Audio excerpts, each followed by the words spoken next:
Sir. नमस्ते दिव्यांग, क्या हाल चाल है भाई। ठीक है सर। बड़ी खुशी हुई यार तुम्हारे जो एक्सपेक्टेड स्कोर है सुन के।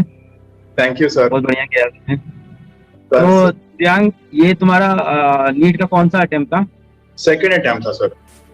तो एक 12th के साथ, और ये पहला ड्रॉप ईयर है। यस सर, पहला ड्रॉप ईयर था। लास्ट ईयर क्या स्कोर था? 544। 544। Yes sir. और लास्ट ईयर कहाँ पढ़ रहे थे?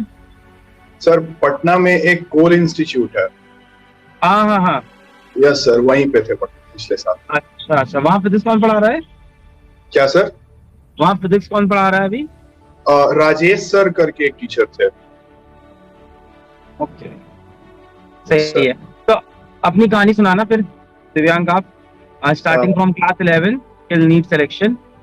सर सबसे पहले तो सर 11th में जब हुआ कि हमको मेडिकल करना है, सर कोई फाइनल नहीं था। जब 10th का रिजल्ट आया तब सबका मूड बना कि मेडिकल करना है। तो फिर मैं गया पटना में मतलब लोग बोला कि देख लो ये दो कोचिंग है जो बेस्ट है, तो उसमें से एक में। तो फिर उस टाइम कुछ मतलब ये था नहीं, क्योंकि 10th में मेरा उतना परसेंटेज अच्छा था नहीं, तो वहाँ पे जिससे पूछो तो सबका परसेंटेज मेरे से ज्यादा रहता था। तो थोड़ा डर लगता था कि पता नहीं मेरा होगा या नहीं। तो फिर धीरे धीरे मतलब वैसे वहाँ पे टेस्ट हुआ, अच्छा मार्क्स आया एक दो टेस्ट में, उसके बाद फिर लगा कि हाँ कुछ हो सकता है। बट फिर 11th के लास्ट में सर कुछ ऐसा हो गया जिससे कि मतलब साफ खत्म, मतलब बहुत गंदा मार्क्स आने लगा। मतलब होता था 600 का एग्जाम, तो उसमें 300 भी नहीं आता थे। ऐसा क्या हो गया? सर मतलब उस टाइम पढ़ाई से एकदम अभी तुरंत हॉस्टल में शिफ्ट हुए थे सर, तो उस टाइम मतलब हुआ नहीं अच्छे से पढ़ाई मेरा। अच्छा। तो उस टाइम सर प्रॉब्लम आया। उसके बाद फिर जब 12th स्टार्ट हुआ, तो 12th स्टार्ट में भी मेरा पढ़ाई ठीक था, मतलब मेरा अच्छा स्कोर रहता था।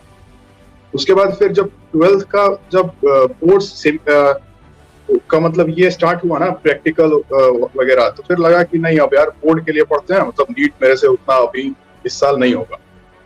तो फिर बोर्ड के लिए स्टार्ट हो गया। फिर बोर्ड का पढ़ाई हुआ, बोर्ड में 87% आया। फिर उसके बाद जब बोर्ड का एग्जाम हुआ, तो उसके बाद फिर नीट पोस्टपोन होने का खबर आया। तब सोचे कि यार अब घर पे हैं और घर पे ही पढ़ के देखते हैं कैसा होता है मेरा। तो फिर घर पे ही पढ़ाई स्टार्ट की, और आई थिंक जितना सर मैं हॉस्टल में किया ना, उससे मतलब सेकंड 2 टाइम्स एफिशिएंसी के साथ घर पे मैंने कर दिया पढ़ाई उस टाइम पे, क्योंकि यहाँ पे कोई हमको डिस्टर्बेंस नहीं था। तो फिर उसके बाद लगा कि नहीं मतलब घर से ही हो सकता है। फिर उसके बाद नीट का एग्जाम आया, तो वहां पे क्या हुआ कि मेरा फिजिक्स बहुत खराब हो गया था नीट के एग्जाम में। उस टाइम भी मेरे बायोलॉजी में अराउंड 346 मार्क्स थे पिछले साल, लेकिन बायोलॉजी मेरा फिजिक्स बहुत गंदा था। आई थिंक कि 80 अराउंड हाँ 85-86 मार्क्स थे मेरा फिजिक्स। तो फिर वहां पे तो कुछ हुआ नहीं, क्योंकि फिजिक्स हम अच्छे से रिवाइज ही नहीं कर पाते। मतलब मेरा ये था कि क्वेश्चन बनाया छोड़ दिया, मतलब एक बार क्वेश्चन बना लिया वैसा, फिर दोबारा कभी उस क्वेश्चन को रिवाइज नहीं करता था। फिर उसके बाद क्या हुआ कि जब ड्रॉप लेना था, तो सब लोग बोला कि देख लो कहीं कोई अच्छा, अगर कहीं मतलब जाना हो तो पापा से हम बोले कि पापा जितना हम हॉस्टल में करते थे उससे कहीं अच्छे से हम अपने घर पे कर लिए प्रिपरेशन, तो हमको एक मौका दे दीजिए घर पे ही, यहाँ से मेरा अगर होना होगा तो यहीं से होगा। तो पापा बोले कि ठीक है तुम अपना देख लो, फिर कोई ऑनलाइन कोचिंग ज्वाइन कर लो। तो फिर उस टाइम अभी ऐसे ही सर्च वर्च कर रहे थे, तब तक आपका सर लक्ष्य बैच उस टाइम स्टार्ट हुआ था, जो सबसे पहला बैच था लक्ष्य बैच। तो उसको ज्वाइन करने का सोचा कि फिजिक्स वहां से हो जाता और केमिस्ट्री बायोलॉजी तो खुद से कर लेता मैं।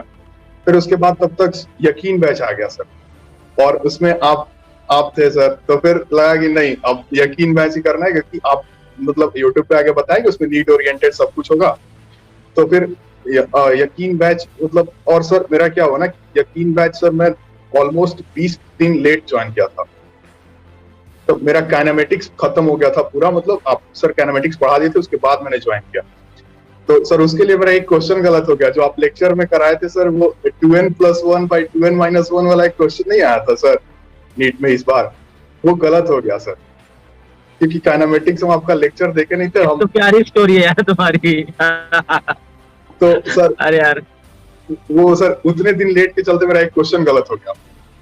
उसके बाद फिर रिवीजन लेक्चर्स उसका कर लिया मैंने, कैनामेटिक्स का। और फिर उसके बाद मतलब घर से ही मतलब 1 साल के लिए मैं टोटली आइसोलेटेड हो गया था, किसी से ना मिलता था ना घर से बाहर निकलता था। उसके बाद फिर 1 साल में मतलब हमको था कि हमको करना है और घर से ही करना है, और मेरा हो जाएगा, क्योंकि घर बहुत सारा बेनिफिट होता है सर, हॉस्टल से बहुत ज्यादा होता बहुत बहुत ज्यादा, बहुत ज्यादा। है। और एक अगर तो था पेरेंट्स सपोर्टिव हैं तो घर में बहुत अच्छी तैयारी हो जाती है। यस सर, और दूसरा था कि सर अगर कोचिंग इंस्टीट्यूट में कोई है तो क्लास छूट जाता था तो फिर उसको हम कर नहीं पाते थे दोबारा, वो चैप्टर रह गया तो रह गया। और यहाँ पे मेरा ये बेनिफिट था कि सर अगर चैप्टर कोई जैसे छठ के टाइम पे, दिवाली के टाइम पे यहाँ पे थोड़ा तो डिस्ट्रैक्शन होता था सर, मेरा एक चैप्टर पूरा छूट गया था इस टाइम पे, तो पता था कि आखिर कल ना हो ना हो लेकिन कल तो वो चैप्टर मैं कंप्लीट कर लूंगा, रिकॉर्डेड लेक्चर तो मिल ही जाएगा। तो ये सब बेनिफिट हमको इस साल मिला जो कि मतलब पिछले साल नहीं था मेरे साथ। तो ऐसा था तो कि एक बात और बताना इसके अंदर कि तुमने ऑनलाइन कोचिंग और कोर्स ज्वाइन किया, उसके पहले तुम पीडब्ल्यू चैनल या कुछ भी नहीं जानते थे मेरे बारे में या हम लोग के बारे में? 11th से फॉलो करते हैं आपको सर, 11th में जब आए थे अच्छा, तब जानते थे। यस सर, 11 से ही जानते थे आपको, बहुत सारा जो समझ नहीं आता था आके यूट्यूब पे जाके हम लोग देखते भी थे। तो कोर्स कैसे देखा, मतलब सर्च करते हुए सारा चैनल पे आए आपकी, किसी ने बताया या दिख ही नहीं रहा था सर, अपने आप? नहीं मतलब हमको लक्ष्य बताए थे ना सर कि एक फोन किया दोस्त की, लक्ष्य बैच आया है देख लो ज्वाइन करने के लिए, तो सोच रहा था कि पापा से बोले इस बारे में, लेकिन तब तक यूट्यूब पे जाके देखा आपके बारे में, तो आप तब आके मतलब बोले कि यकीन बैच लॉन्च होने वाला है, तो फिर लगा कि नहीं तब यकीन ही ज्वाइन करेंगे क्योंकि नीट ओरिएंटेड पढ़ना है। और लक्ष्य में तो सर बोल रहे थे कि यकीन से रेगुलर क्लासेस किसकी की है आपने, फिजिक्स केमिस्ट्री बायो तीनों की? तो आपका सर क्लास लिया करता था। बायोलॉजी में सर मतलब जूलॉजी मेरा बहुत अच्छा था वैसे ही पिछले साल से, तो बॉटनी के लिए मैं बॉटनी में जो मेरा कमजोर था जैसे कि जेनेटिक्स हो गया, बायोटेक हो गया, तो ये सब के लिए तरुण सर से मैंने पढ़ाई की। और केमिस्ट्री फुल सर्वेश सर सर्वेसर से पढ़ा है? बस सर पूरा सर्वेश सर से, क्योंकि मेरा केमिस्ट्री थोड़ा थोड़ा ठीक था और सर्वेश सर थोड़ा इजीली मतलब सिर्फ कॉन्सेप्ट को बिल्डअप कर देते थे, तो उससे बहुत बेनिफिट होता था, छोटे छोटे लेक्चर, तो वहाँ पे वो छोटे लेक्चर में कम टाइम में ज्यादा पढ़ाते हैं, राइट? वो बहुत बेनिफिशियल था सर। बढ़िया है, अभी मार्क्स तो अच्छे आ रहे हैं, अभी सब अच्छा लग रहा है। घर वालों को बताया मार्क्स वार्क्स की अभी नहीं? यस सर, बता दिए सर कितना एक्सपेक्टेड है, 679। बढ़िया बढ़िया बढ़िया। क्या प्लान है फिर, कॉलेज कौन सा जाने का प्लान है? सर अगर एम्स भोपाल मिलेगा तो फिर उसी में सोच रहे हैं वही ज्वाइन करने के लिए।